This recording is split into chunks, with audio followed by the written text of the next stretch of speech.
سبحان اللہ وبحمدہ عدد خلقہ ورضا نفسہ وزنة عرشہ ومداد کلماتہ. سبحان اللہ، پاک ہے اللہ، وبحمدہ، اور اس کی تعریف کے ساتھ، یعنی میں اس کی پاکی بیان کرتی ہوں. عدد خلقہ، اس کی مخلوق کی تعداد کے مطابق، کے برابر. عدد گنتی، تعداد. خلق بمعنی مخلوق، یعنی جتنی اس کی مخلوق ہے، اس کی جتنی تعداد ہے، جتنی اس کی کریشن ہے، ان سب کی تعداد کے برابر، گنتی کے برابر.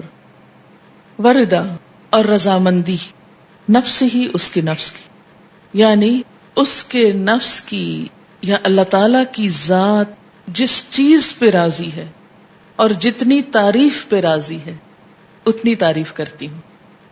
وزنۃ عرشہ، اور اس کے عرش کے وزن کے برابر، یعنی جس عرش پر اللہ تعالی متمکن ہے اس کا جتنا وزن ہے ہم تو اس کا احاطہ بھی نہیں کر سکتے، اس کے برابر.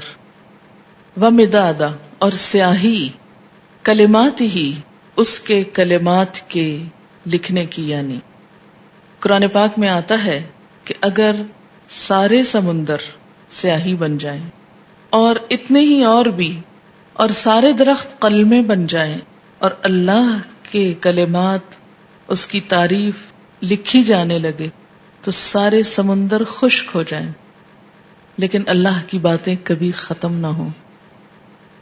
تو اس لیے اس کے کلمات یا اس کی باتیں لکھنے کے لیے جتنی سیاہی چاہیے اس کے برابر. یہ مسنون تسبیح ہے اور بہت ہی خوبصورت.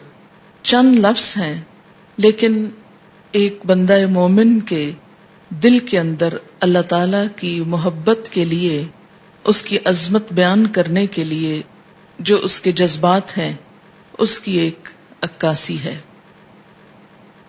اب دیکھیں کہ اللہ تعالی کی ذات جتنی بلند ہے اور اس میں جتنی خوبیاں ہیں ان کا احاطہ کرنا ہم جیسے کم عقل اور حقیر انسانوں کے لیے ممکن ہی نہیں.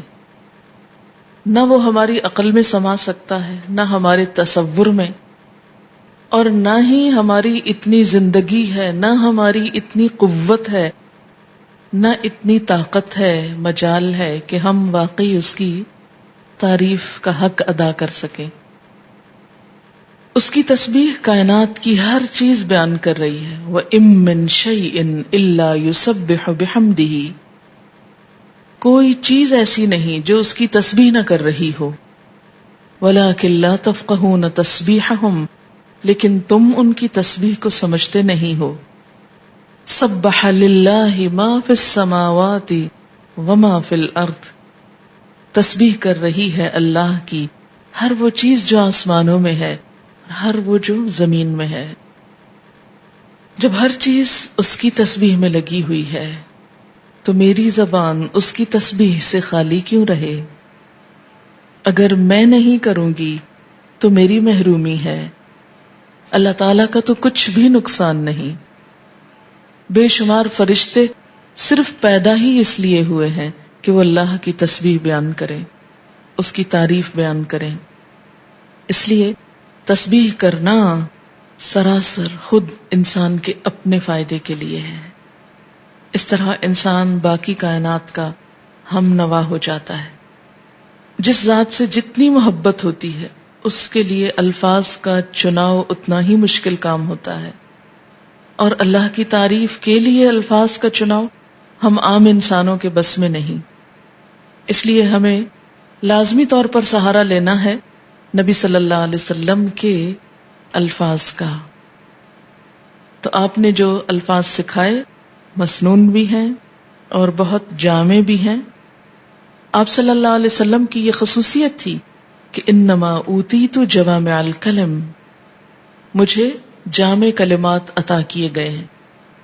آپ صلی اللہ علیہ وسلم کی گفتگو کی ایک خوبی تھی کہ کم الفاظ میں بڑی بات کہہ سکتے تھے. تو یہاں بہت کم الفاظ میں بہت خوبصورت طریقے سے اللہ تعالی کی تسبیح بیان کی گئی ہے. تو جب بھی آپ دعا مانگنے لگیں تو اس سے پہلے اگر یہ چند لفظ بول لیں تو دعا کا وزن اور قبولیت اور اس کی خوبصورتی بڑھ جائے گی.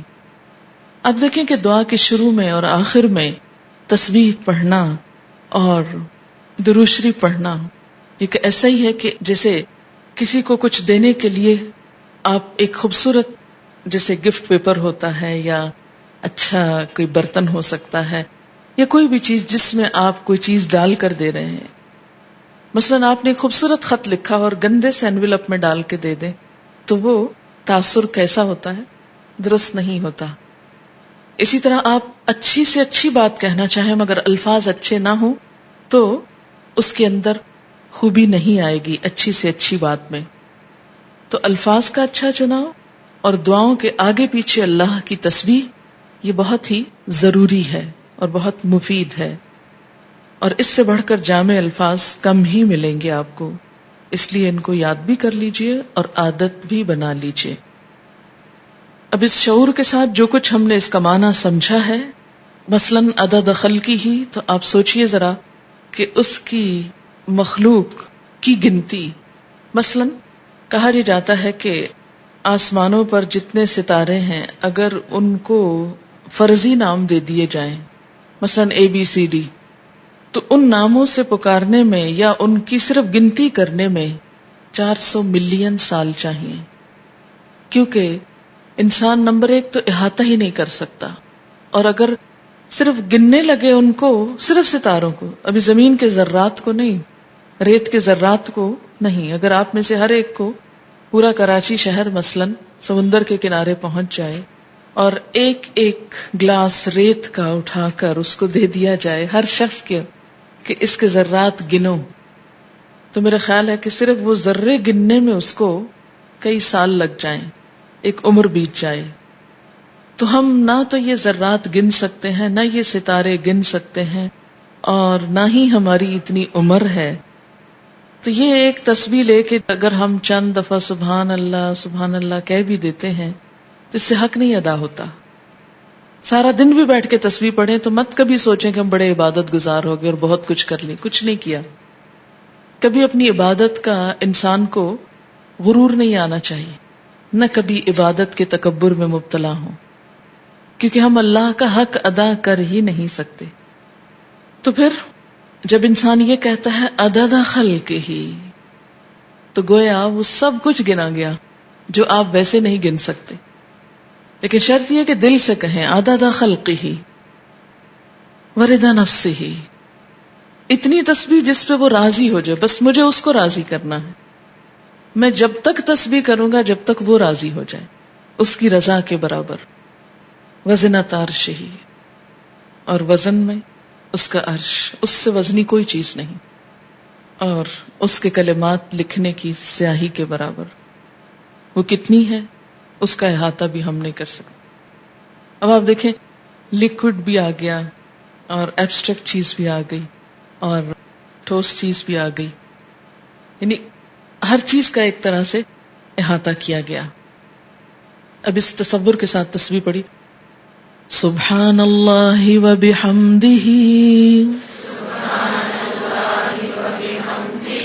عدد خلقہ ورضا نفسہ وزنۃ عرشہ ومداد کلماتہ